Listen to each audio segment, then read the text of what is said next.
Well, welcome everyone. Welcome to our Mother's Day mentoring meeting. I'm excited to see many of you brought guests today, and we've got a lot of new people and members, and that's all very exciting for us. Before we roll into the program, I do want to talk about something very, very important, and that is the venue we are sitting in. I mentioned last month that we were looking for a new home because the Kroc Center had been told by its national headquarters that it could no longer offer us space because we were a political organization. I know, right?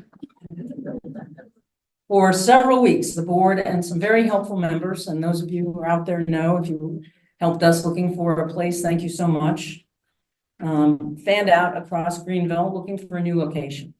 None offered all the elements we were looking for at close to the same price point. From the day they notified us, Alyssa Anderson, who's right over there, our point of contact here, I'm sorry, I can't remember your exact precise title, had said that they would try to get the decision changed. I said, thank you, but I really had no expectation that anything was going to come of that. So I was surprised and ecstatic when Alyssa let me know we were back in business.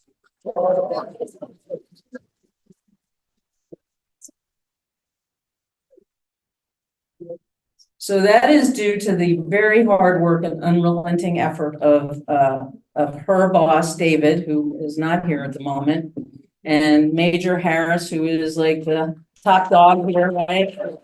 Top dog.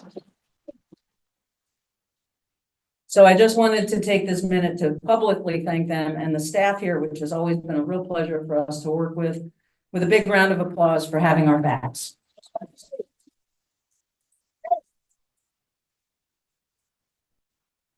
Welcome back home. Thank you very much. Okay, so we're talking about mentoring a little bit today. When I first started thinking about being a writer, I was thinking more about writing a novel or doing magazine features because that's what women writers did in the 1970s. I became editor of my college paper in 1972, the same year the Watergate scandal broke. That was enough to push me toward journalism, even though I didn't have much to look at to help me imagine that that was possible. Of course, there were women journalists and had been since the 20s, but they were few. Nonetheless, in my senior year, I applied for a job at two newspapers, the New York Times and the Staten Island Advance. Guess which one offered me a job? The Times. Oh, sorry, no. The Advance is a good-sized newspaper at the time. It had more than 80,000 circulation and a news staff of about 50 full-timers. But I was the first and only woman in the newsroom. There were other women, but they were in the social department. They were writing feature pieces on clothes, cooking, home decorating. I heard my all-male colleagues make fun of the department's editor relatively frequently, her demeanor, her appearance, and they would yuck it up, recalling the time she tripped on a stage and fell at an award dinner and required four men, she was a big woman, four men to help her get up on her feet. She was an easy target. I had become friends with one of the senior staff in social, Elaine, who covered entertainment. In an unguarded moment, I made a derisive comment about the editor. Elaine said nothing, but left and walked into the morgue. That's what we used to call the library. I'm sure there is more appropriate speech for it now, like library. And she returned with a handful of clips. She handed me one and said, read this one first, then the others. The clips were stories either written about or by the social editor, including a lengthy interview she gave when she had assumed her current position decades before.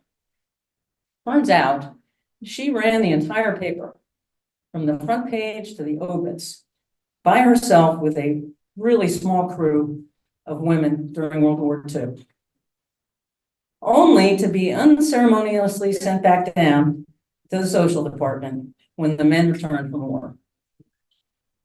I read and read, alternating between being impressed and embarrassed. Elaine, to her credit, never admonished me. She educated me. I didn't realize it at the time because, so far as I know, we didn't have a word for it yet. Mentoring hadn't been invented yet.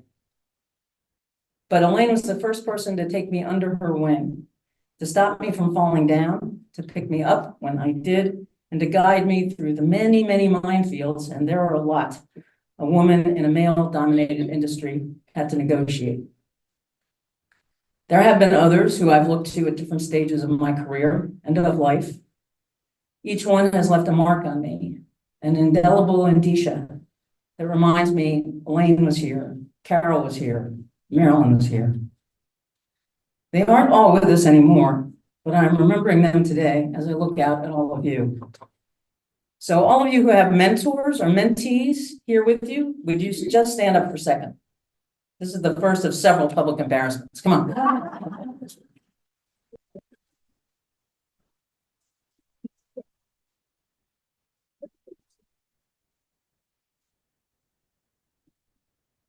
So for those of you who did get your photo taken and provided your names and email addresses, we're going to dress those photos up. Don't worry, you're not going to be seeing a blank wall behind you, with a nicer background, and put up a photo gallery on the website. And I will send you the digital picture so that you can send it to your friends or put it on Facebook or whatever you want to do with it. So Den Women is growing. We added 27 new members last month.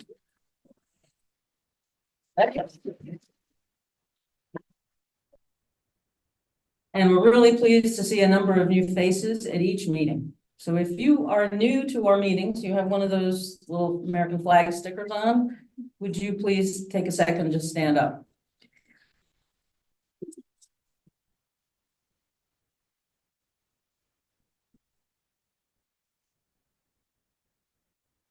Welcome, welcome. We hope to see you again sometime. If you're a new member, joined in the last month or two, or this is your first meeting as a member, would you also please stand up?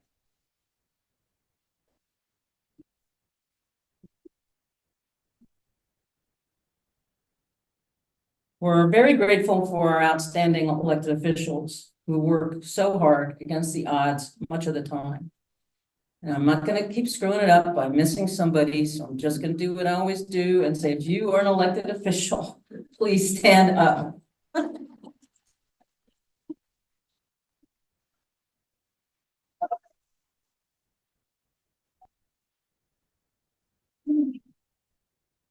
And finally, you don't get to be an elected official without first being a candidate. I honestly don't know if we know we have at least one candidate.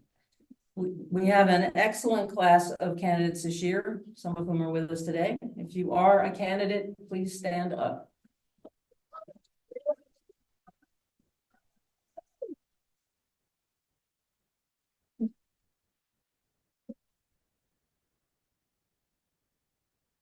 We invite candidates to attend our meetings, to network, to distribute material. We have invited each candidate to speak at one of our meetings over the next 5 months. We're working on that schedule, so we will hear from each one before early voting begins. Okay, back to the mentoring stuff. Most of you don't know our next speaker very well. Dr. Valerie Brooks Madden is the treasurer of Democratic Women and has been an invaluable member of the team. I rely on her for a lot more than balanced books, especially in the arena of relationships and human resource management.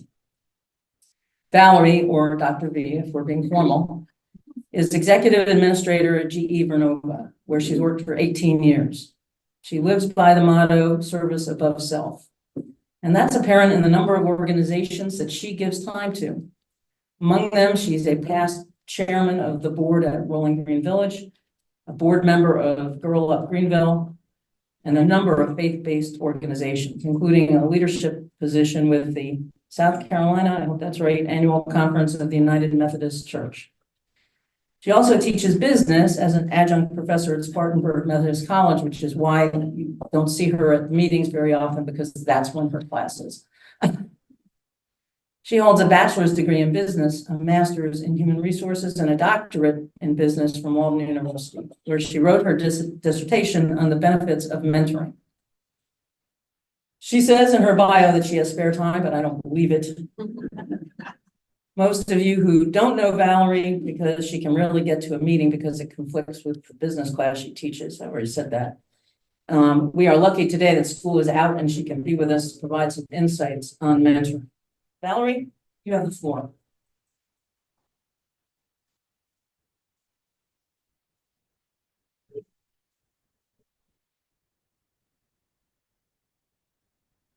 I have the floor for 7 minutes, I think. So sometimes I talk fast, but I'll try to keep it at a moderate speed so that way and make sure I adhere to what Laura has asked me to do.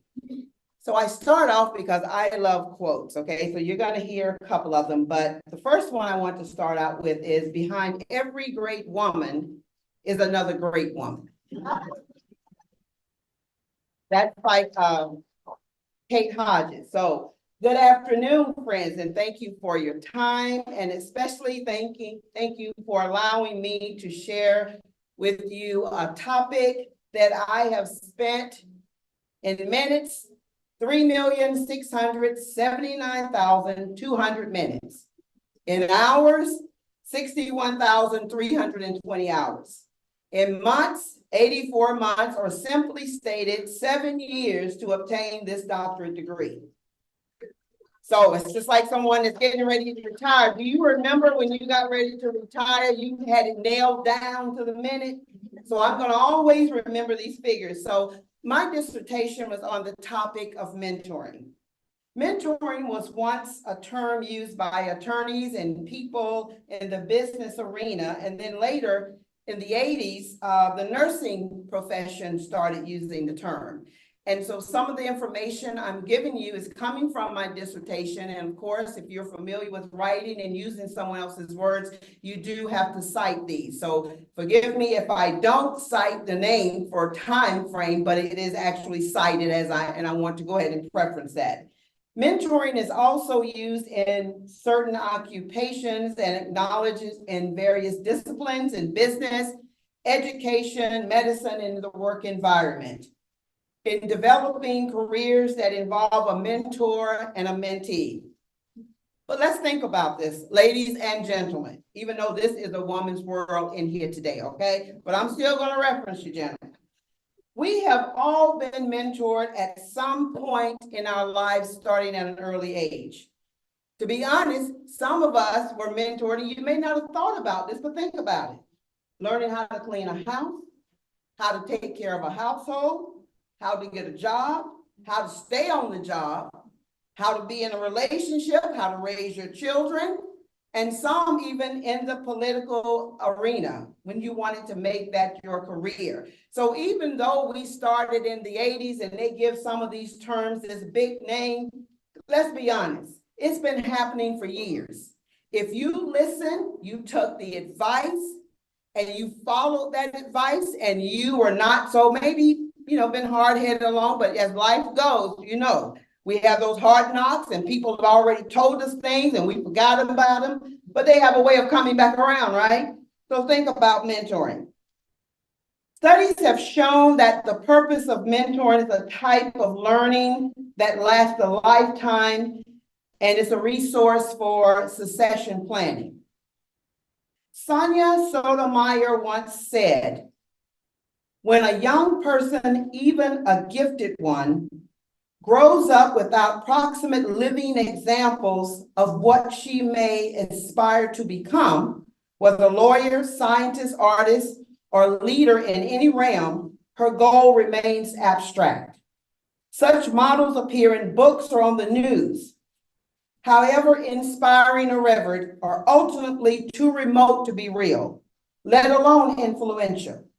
But a role model in the flesh, more than inspiration, his or her very existence is confirmation of possibilities one may have every reason to doubt, saying, yes, someone like me can do this. And you all know who she is. Having a mentor isn't something you outgrow no matter what age, whether it's a role model for success in your industry, or just someone you know that embodies the habits and values you wish to possess. Mentoring originates from a story in Greek mythology, and it's described as a partnership between a mentor and a mentee, sharing knowledge and sharing experiences. Another author suggested that mentoring serves as an intervention of two people, one experienced and the other inexperienced, where learning and career development take place. Now, I know you all know Condoleezza Rice, and she credited Corbell, who was Madeleine Albright's father, with inspiring her to pursue public service. Rice once described her old professor, who died in 1977, as one of the most central figures in my life next to my parents. And I hope you all have someone in your life like that.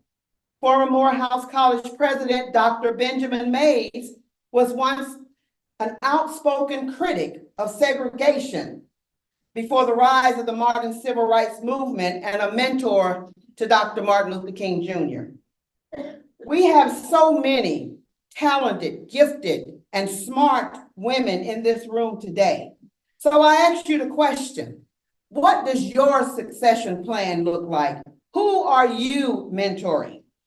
Now, I'm going to call some names, and they may not be here, but you're familiar, but the question still lies. What does your succession plan look like? You can all tell, you can't tell these young people anything today, they say. You know, when I ask about what's your succession plan, first thing you say is you can't tell these young people anything. You know, all they want to do is stay on the phone and social media. So I say to that, blah, blah, blah, blah, blah, excuse, excuse, excuse. I'm an adjunct professor. I see these young people every day. So I had to learn how to be influential to kind of meet them halfway. So you might see me, social media, or just stuck on my phone. So don't judge, right?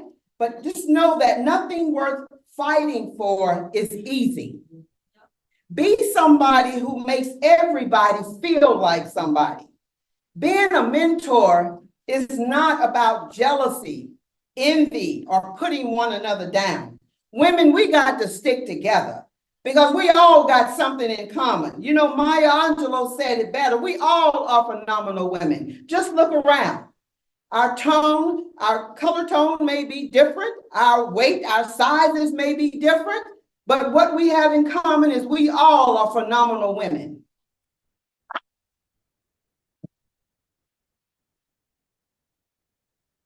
Times have changed, people have changed, but we have to remember, what is your succession plan?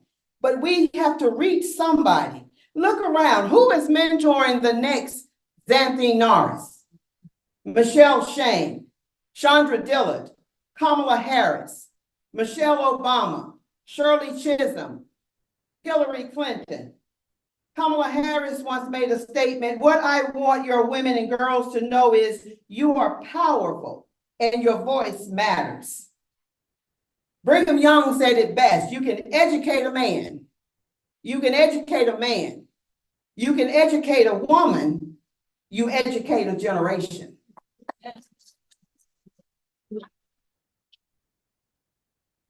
Remember when Amanda Gorman recited her poem, The Hill We Climb, at the inauguration of President Joe Biden? This young lady had a mentor. Her mentor was Warren Wilson alumni Diana Berlin. And she has been quoted, oh my goodness, I was just thrilled. I knew she would rise to the occasion because of who she is. There's somebody out there you know because of who they are. You may have pink, purple, blue, black hair. You know, they may wear long clothes, they may wear short clothes, but that's who they are. That could be your next. Who do you know with possibility? Is there someone out there that needs a mentor? Do you realize, friends, that somebody is watching you, that somebody has their eye on you? I've had mentors in my life in the past and currently help me in various aspects of my life. As Laura talked about my bio, not only in corporate America, but in my faith-based life. And I'm so privileged to have two of my mentors that are here with me today. I was born in Greenville, South Carolina. Early education, middle school, and high school, all from a place called Fuller Normal School on Anderson Road. So what's next? Greenville Tech says you're not good enough. What's next? I worked, I waited, I prayed. I was being mentored by folks that believed in me and saw my potential. What's next? Southern Wesleyan University, where I received my Bachelor of Science degree. What's next? Form more relationships, get involved, be that service above self person, that servant. Mentoring from folks, people telling me to keep going, hold on, we got your back, we're praying for you. What's next? Strayer University, I received my MBA, still maintaining a mentor relationship, somebody pouring into me. What's next? August 28, 2022, I walk across the stage and my name is called Dr. Valerie Brooks. What's next? Nothing is impossible. The word itself says, I'm possible. Am I good enough? Yes, I am. And this is a quote from Michelle Obama. So remember, behind every great woman is another great woman. In the future, I'm just going to write these remark things and I'm going to have Valerie read them. You can tell she's a Toastmaster. Not only can she deliver the message, she can do it in 7 minutes. Excellent. Well, thank you, Valerie, so much for inspiring us. And now we get to our featured topic, the intersection of affordable housing and gentrification. We are very excited to have Tiffany Santagati, Vice President of Operations at the Greenville Housing Fund, with us today to drill down on this important subject. We talk about affordable housing all the time, as if in some ways all that was needed was more money. But housing in Greenville County is a complex issue with many challenges and few simple solutions. The dual goals of providing affordable housing and protecting foundational communities seem in some ways to be colliding. In a recent conversation with Dot Russell, president of the Sterling Neighborhood Association, Evelyn and I viewed a video the organization created with members of the community talking about their memories of growing up in Sterling and the concerns they have today. Some talked about being harassed by developers, some about the changing character of the community as older homes are demolished and replaced by apartments or larger modern homes. Dot pointed out that residents moving into the community today don't view themselves as part of Sterling, but rather describe themselves as living in the West End. So first, we're going to play a 3-minute video the Sterling Neighborhood Association produced from their larger video.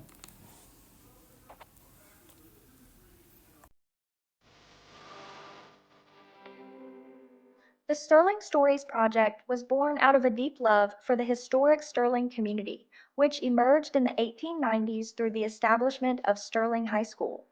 The school was a center for educational, social, and spiritual life in the community. The neighborhood's significance in the civil rights movement during and prior to the 1960s is especially noteworthy, as is partially evidenced by the prominence of the Reverend Jesse Jackson, who was raised in Sterling. In 1967, at a time of integration, Sterling High School was mysteriously burned to the ground, a great loss for the community. Despite many challenges, it remained a viable institution until 1970, when integration was fully implemented. Since then, outmigration of residents, subsequent neighborhood decline, and recent gentrification of surrounding areas have threatened Sterling's future as a center of African-American life and vitality. But the community remains strong. With more than 40 interviews of Sterling residents past and present, the Sterling Stories Project aims to amplify Sterling's voices, capture the community's rich history, preserve its legacy, and issue calls to action. There was a sidewalk that was being built when I was 6 years old. It was being repaired. I remember when I was 8 asking my dad, when would they finish? He said, one day soon. That sidewalk still needs repairs. It's changing, but I still like it. You know, I hope the way we came up, the morals of coming up like that, I hope it's still here. I would like to see more low-income houses for older people like me. Look around now, everything seems like it's like grab this, grab that. They are basically taxing the Black individuals who live in the Sterling community out. They are literally harassing some of us about purchasing our property. You can say, I'm not selling, but they still continually harass you about your property, and the taxes have truly gone sky high. And I keep getting offers myself to move, but I am determined I'm going to stay here until the end. I know that we have more power than we think we have. Sterling High School, Sterling High School, Sterling High School, bless her name.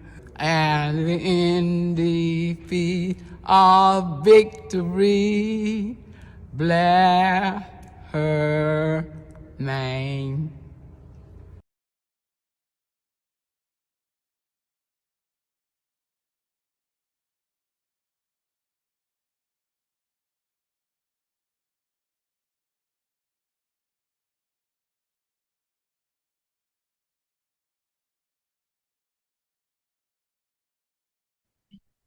And as I said, everyone's working. And so you see that the 50% is the largest area of different jobs. But if you're talking about people who are doing administrative support, people who are in sales, farming, transportation. There are people in all of these categories that we need. We need as a community every single day.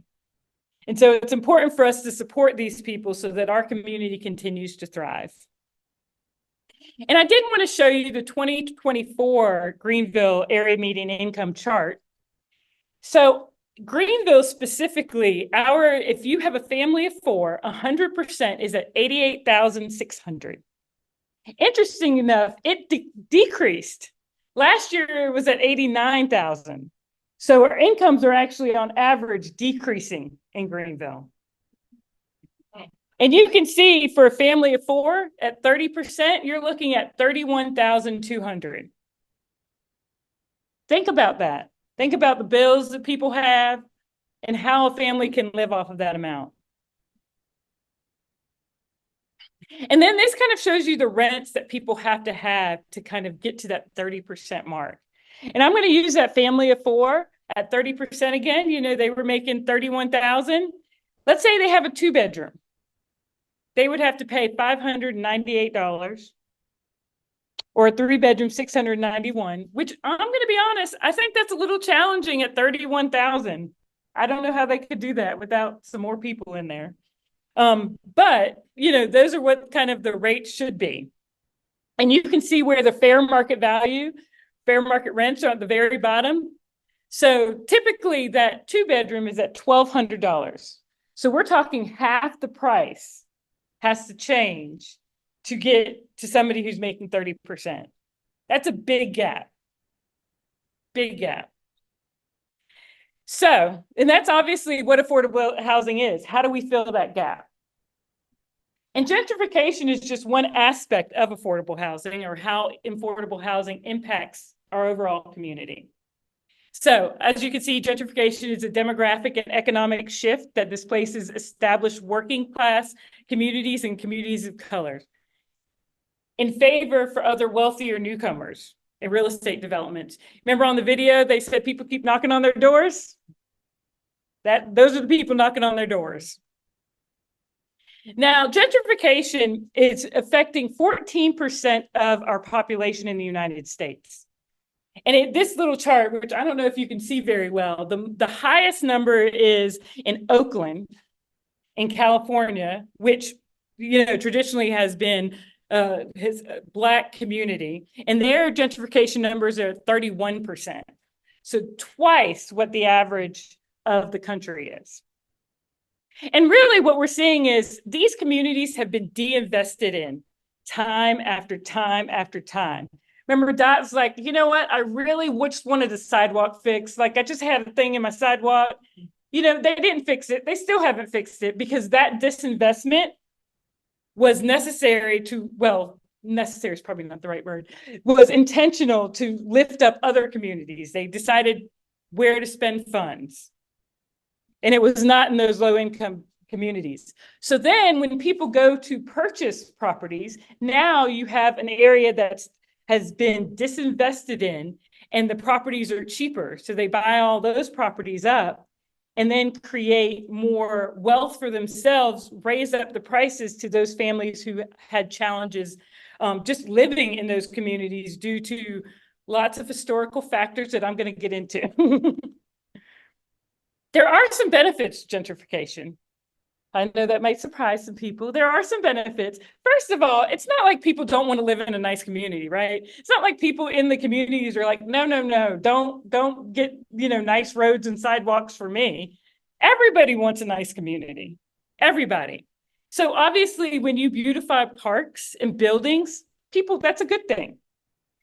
When you have jobs that come into the community, retail and service jobs, that's great. Jobs coming in, guess what happens? Crime decreases. There's a decrease in crime because now these people have access to jobs. The funding of public schools increase because now the tax base is higher. Everybody wants great public schools. You know, there's an influx of diversity in the communities, which is not a bad thing. Increased income for all residents. There was a study I was reading. It said income for residents that stay in gentrified areas increased by 33%, which is huge, right? But remember I said that stay in the gentrified areas? And so you have to think, those are the only people who have the means to stay there. And then last, there's more mixed income neighborhoods, which I'm a big believer in because obviously if you congregate poverty, it's not a good thing for anybody. So there's many things we can applaud to the power of gentrification, but there's a lot of negatives as well. And here's a list of negatives. Direct displacement. People have to leave their homes, their communities, places they've lived for generations. And exclusionary displacement. I think this one's so important because we forget about this. When you bring in places that maybe the community is not accustomed to, they don't feel like they belong. So now you have this community who's been here for generations upon generations, and they look around and they say, where do I fit in? And that also goes to cultural displacement. And I think that's one of the hardest things is that the culture and the character of the community dies when gentrification happens. And so I grew up in Beaufort, South Carolina, in this little town, you know, and my family is part of this island called Wausau. It is amazing. It's beautiful. And everybody growing up on this island was Black. And so they would have all these huge community parties and, you know, everybody would come out, the fire departments, the police officers, all people in the community. It was just magical, I think. And as people start to move in, you know, and the beautiful part is instead of them coming and saying, no, you can't have these parties, this land belongs to us, they've actually done the opposite and came in and said, I want to be part of your community. I want to join the parties. I want to bring the coleslaw or whatever they're bringing. That really changes the dynamics. So now the people who've lived there for generations upon generations, I mean, my great-great-great-grandmother and grandparents had land there. Now they have a say. They remain having a say in their community. And I think that is the biggest part that we miss with gentrification and displacement. It's people want to own their communities. They've had those communities for such a long time. And so really the most vulnerable people are the most impacted by gentrification. So people of color, people 25 or older without a bachelor's degree, renters, people making 80% median family income or less, and obviously people who have kids who are in poverty. Now I want to get a little more granular and talk about Greenville. So Greenville's historic Black neighborhoods have seen a 53% decline in the number of residents. Remember I said Oakland was twice of what the United States is at 14%? So 53% decline. Now, at the same time, the white population in those same neighborhoods have actually doubled. If you look at a mile radius around Unity Park, it's lost 47% of its Black residents. And this is probably the next one that hurts my heart the hardest, is Haney Serene, which was the first Black neighborhood, oldest Black neighborhood in Greenville, has seen an 85% decline. So, you know, as you go into communities, and a lot of people, you know, when you grow up, you see Mrs. Smith down the road, and, you know, there's my great-great-grandmother used to own a little shop, and the community would all come and they would get cookies and snacks, and I love going over there. You lose that in that community because now you don't have the Mrs. Smiths or, you know, people like my great-great-grandmother. And here are the communities that we consider special emphasis neighborhoods. And these were deemed by the city and the county. And you can see if they're listed twice, it's because those are the county ones compared to the city. And these are neighborhoods that are special emphasis because they are gentrifying the quickest, and they are also, you know, historically Black communities. Now, the question is, why do we have historically Black communities? That's what I always ask. I mean, and if you look at the map, and this map is a picture of, so fun fact, there was no redlining in Greenville because we were not big enough to have redlining. Funny. And so instead, what they did was do racial restrictive covenants on pieces of property. So they would put something on your property, your deed, that says you cannot rent to a person of color. And in this particular one, if you can see, it says specifically Greek people or people of color.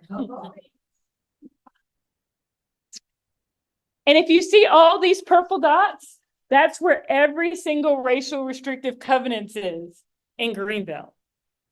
Now, if you notice in the middle where it actually says Greenville, if I go back to this map, you see any similarities?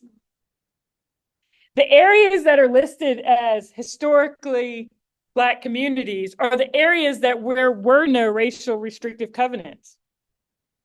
And so these families, it's not like they moved in these communities because they wanted to, right? They were literally forced into these communities. So if you can imagine, you didn't have a choice of where to live. People forced you into living specific places. And then once you live there for a few generations, they come in and say, actually, no, you have to move somewhere else.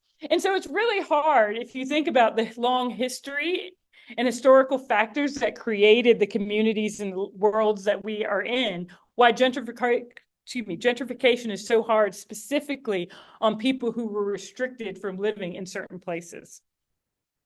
I thought this was interesting. This kind of shows you overall Greenville city population by race. You see there's a dip in population in the Black community, a little bit of an increase from 1960 for the white community, and then they're pretty good amount for overall. But if you look at this map, it specifically shows the special emphasis neighborhoods, those neighborhoods that people could not live in. I mean, could not, had to live in at one point in time.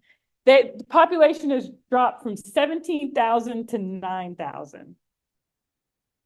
Excuse me, 8,000. And so that's a big dip if you look at the overall population.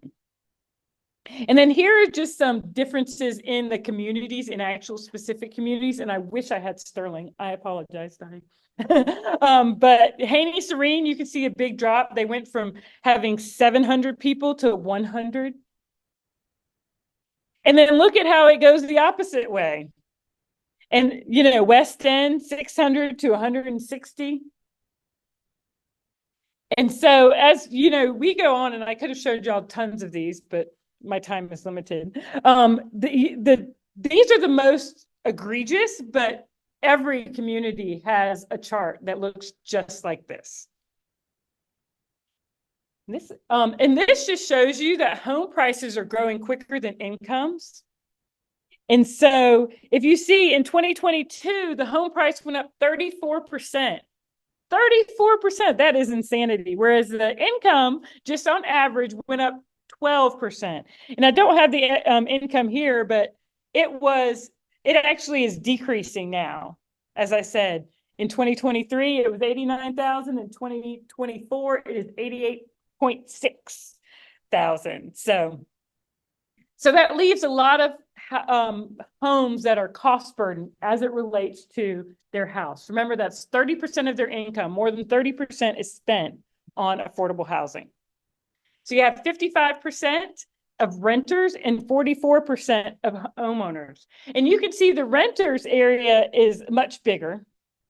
And then if you look in the city, then you also see the percentage of renters are much bigger. About 60% of all people in the city rent homes compared to own their homes.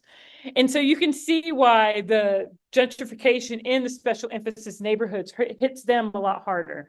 Because one, they're renting, and two, they're also cost burden.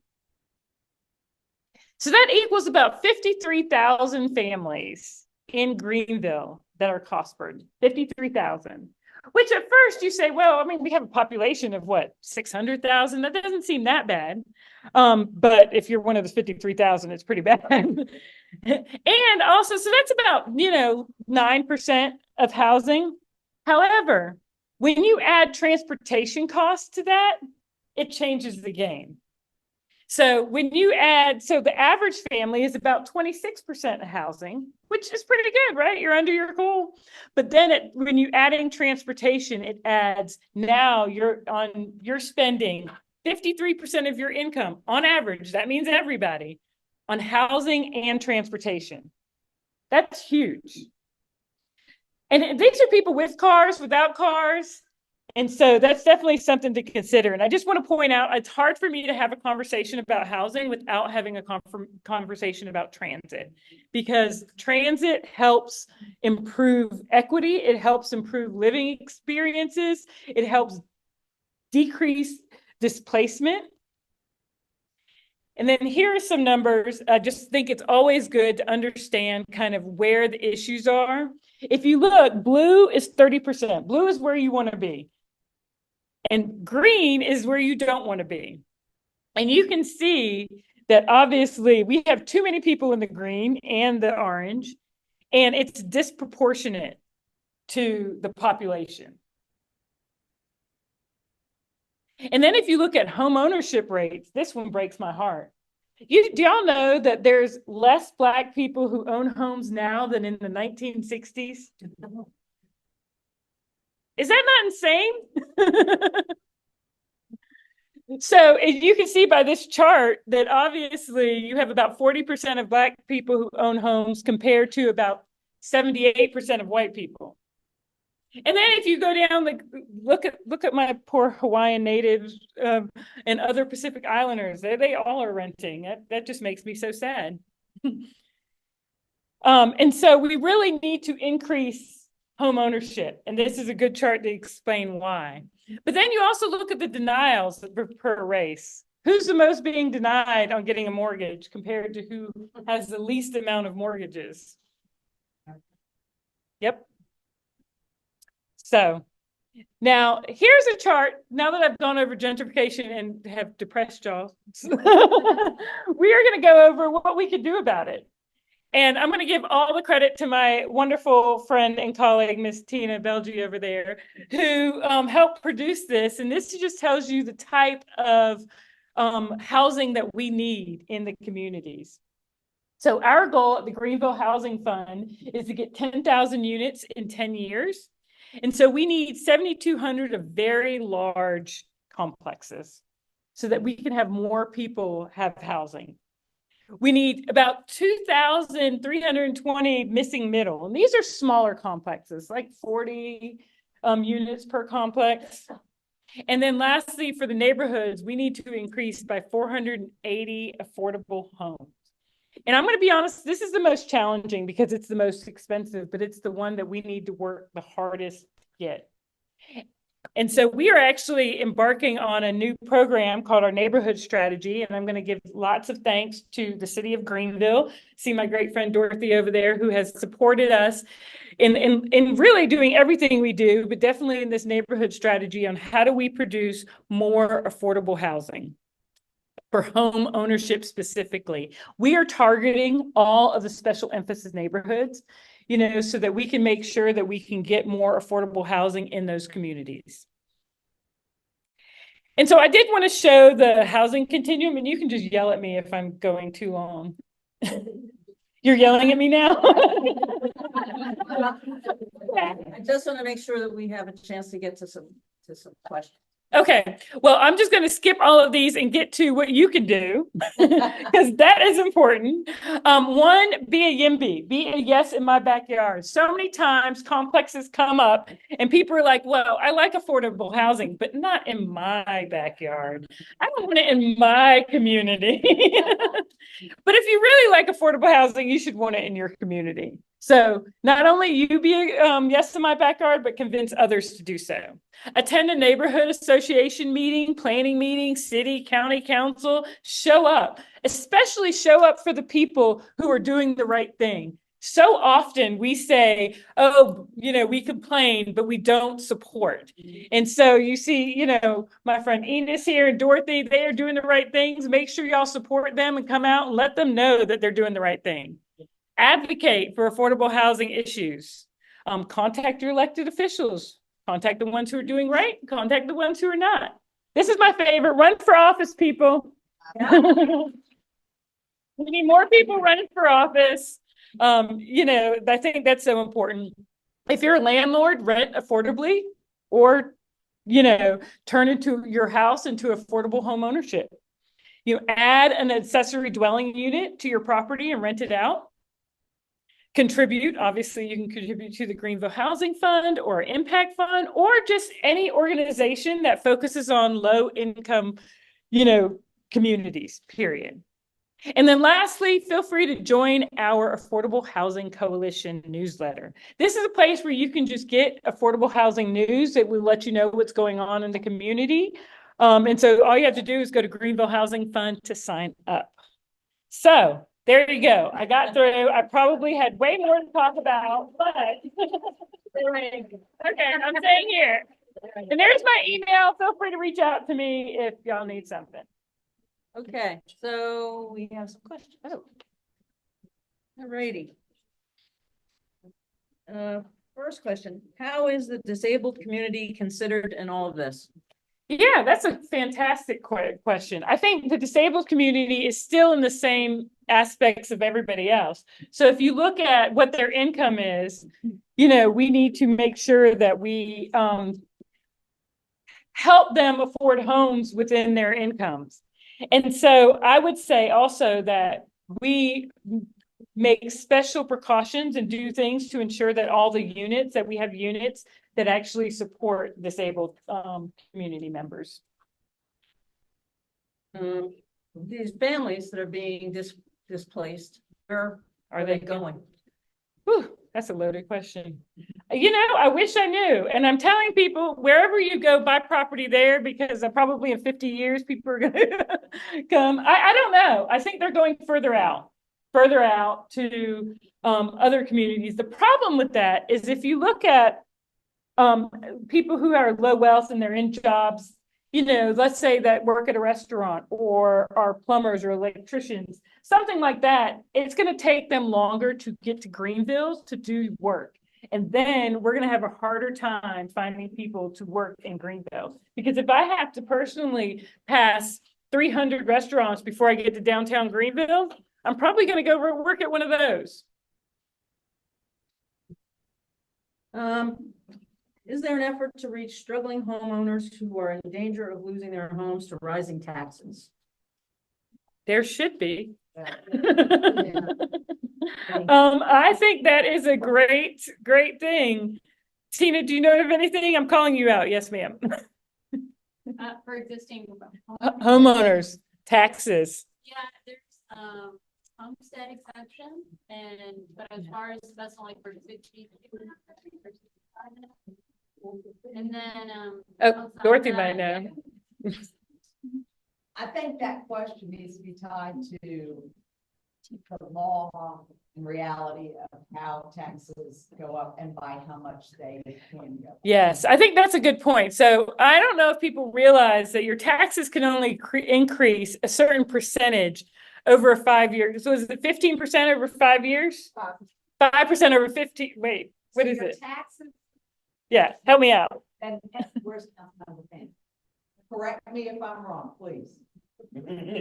Your property taxes are your property is reassessed every 5 years. Correct. County. On say 2020, 2025, 2030, we're a little bit off because of COVID. And the fair market value of your house, which is the taxable, can only go up no more than 15%. So if you're appraised at 100,000 in 2020 as the fair market value for taxation, it can only be 115 for taxation. That doesn't mean your taxes go up 15%. The percent you are taxed is based on your millage, and then there are fees as well. So the concept of someone's house taxes doubling in a year is a mathematical impossibility. The other way your taxes can be increased is if you buy or sell, if it transfers ownership, or if you pull a permit and renovate it. But if I do nothing to my house and you do something to your house, that doesn't mean my taxes get reassessed outside of the every 5 year mark. Is that a fair? Dorothy, you're smarter than some of the people on council.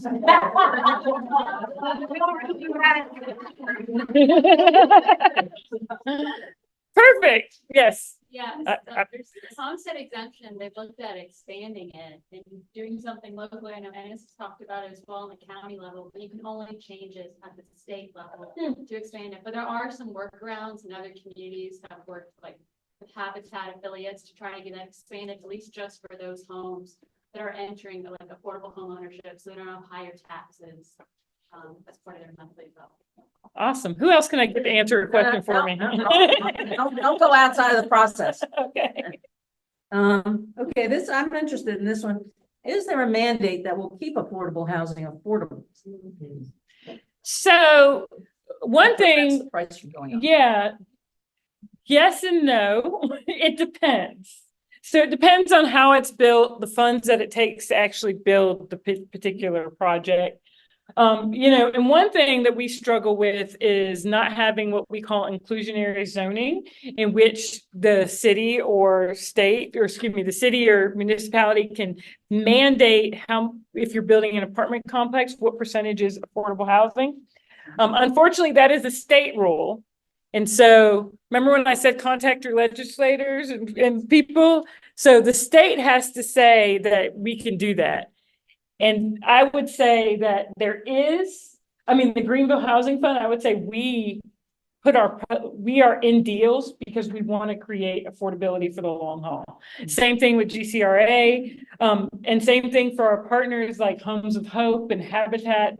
So when you have this nonprofit entity involved, we can ensure that, but there is not necessarily across the board. If a developer who's for profit wants to, put in a couple of affordable units, they may get a tax break for it, and that would remain, that would make sure it remained affordable, but it doesn't necessarily have to after that tax break is done.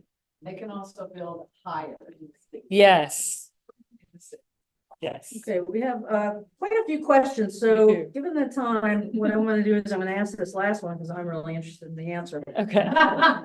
But if you would be so kind, the ones I haven't been able to ask you, You can get with me and you can send them out. that would be great. That's fantastic. So I see this everywhere. Lots of construction, lots of new units going up, crappy roads, no sidewalks, not maybe enough school spaces for theater communities. how do you factor the overall community infrastructure into the affordable housing? Y'all don't ask easy questions, do you? My gosh. Okay, so yeah, we have targeted locations. I wish we could show our maps because we have a map that shows what areas specifically we want to go into, and that is specific to the infrastructure. Obviously, we work really closely with the county and the city to make sure that we have appropriate infrastructure when we go into these communities. I mean, obviously other people are building in different areas too. And so I cannot speak for them and kind of what their planning is, but for everything that we do, it is planned we look at the more holistic community view and say, okay, is this by schools? Is this by transit? Is it by a grocery store? Is it by jobs? Because we think it's necessary.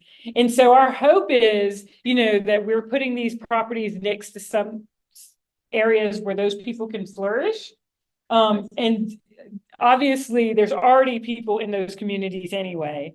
And so it's not like it's going to be overwhelming to the communities. And Dorothy, I know you said you wanted to say something. I'll just add in the city, and I would assume the county too, if you're developing a property, you have certain infrastructure requirements as part of your permit. Y'all pray for the schools. They struggle a lot because if we put, a multifamily affordable housing complex here, and those children are zoned to go to this school here, that creates challenges for them, but they are faced with no in my backyards for new schools in the cities everywhere. For example, an old school site is being, a new elementary school is being built in there, and that neighborhood didn't want that school in their backyard, and it used to be a school there. So it's a real struggle. I would also say the school district is challenged with having to restructure where people go. There's a lot of times parents get very upset, but then it does not create enough space if there is a new community coming in. And so that's something to consider as well, is be flexible with the school system as they restructure where kids are going so that they can make sure that those schools are not too overwhelmed. Thank you. Thank you.